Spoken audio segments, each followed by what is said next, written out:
Welcome to the Thursday edition of the Spark Creativity Teacher Podcast, a podcast for English teachers in search of creative teaching strategies. Whether you're new to the show or a longtime listener, I'm so glad you're here for this week's mini episode. Today, I want to talk about a subject I'm sure you've thought a lot about. How much are you willing to do for your job? And what do you do when you've hit your wall?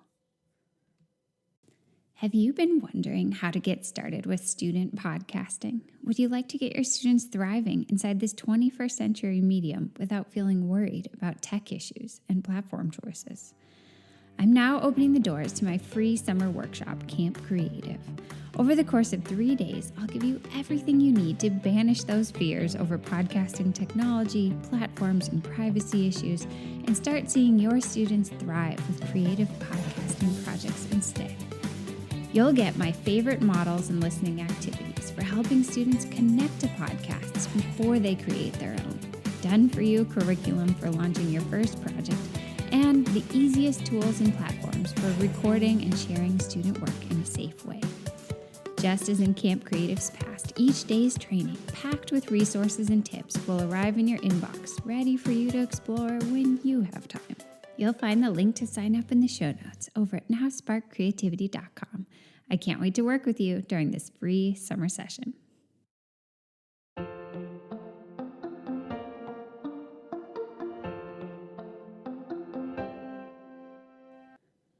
I want to start by taking you to the dusty steps of the duplex I shared during my first year of teaching. It's dusk, and I'm crying a lot. I recently won the award for excellence in new teaching at my school, receiving many hugs and congratulations, as well as a raise and kind compliments from my head of school.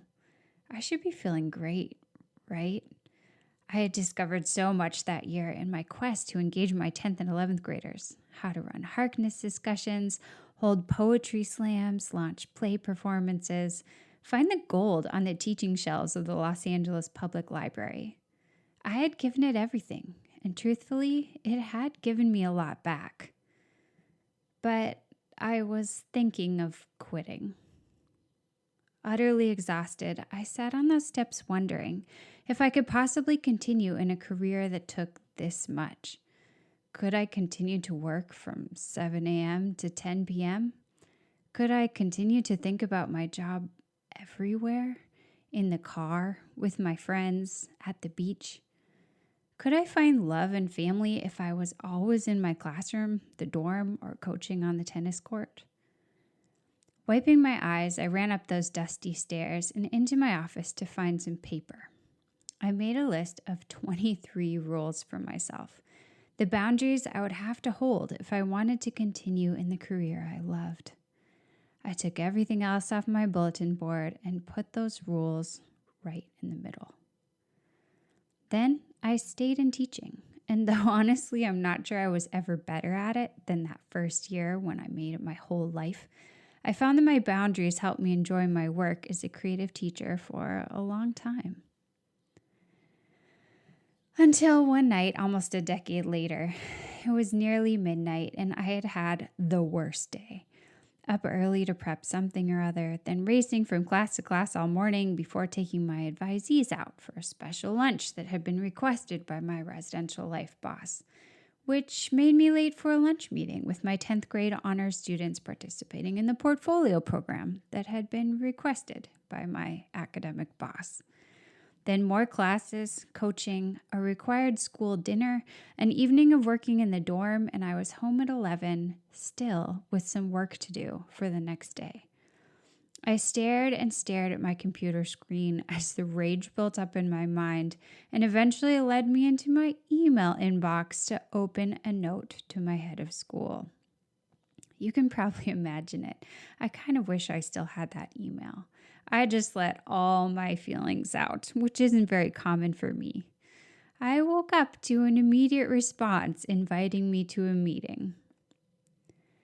My rage having subsided just a bit, I felt awkward when I walked into that wood-paneled office in the administration building.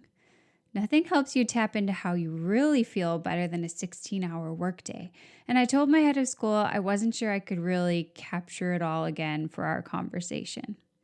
He laughed a bit awkwardly and said that the email had done a very good job.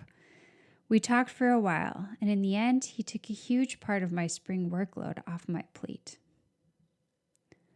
Okay, so these are two very different, kind of long stories about the same thing: hitting the wall, thinking about leaving education. I can't pretend to know all the circumstances that you're facing right now, but lately I'm just seeing a lot of folks in our community struggling. If you're hitting a wall like I have, for reasons of your own, see if you can tap into your feelings and try to create some kind of pivot point. It could be personal, like my list of boundaries. Maybe instead of quitting, you just radically change how you grade. You refuse to give up your prep period. You stop agreeing to join committees. You just check email twice a day. You commit to taking weekends off. Or maybe it could be a line you ask to draw in the sand with your boss, and maybe you really get honest, like I did in my midnight letter, though I suggest you approach it a bit more coherently than I did. If you truly need change, is it possible you could get some change through a letter or a very serious conversation with someone at your school rather than with a new job? If you want to stay but you're thinking of leaving, is that at least worth a try? I want to see you enjoying your creative classroom and loving your work. And I know there are a whole lot of societal factors making that really hard right now. If you've hit a wall that can't be overcome, I get that. Maybe you want to transfer your amazing creative skill to another path. But if you want to be in the career you're in, but you too have cried in your own version of the dusty stairwell and questioned everything at the end of your own version of the unbelievably overwhelming workday, maybe there's a step you could take towards change. And this week, I just want to highly recommend that you take it.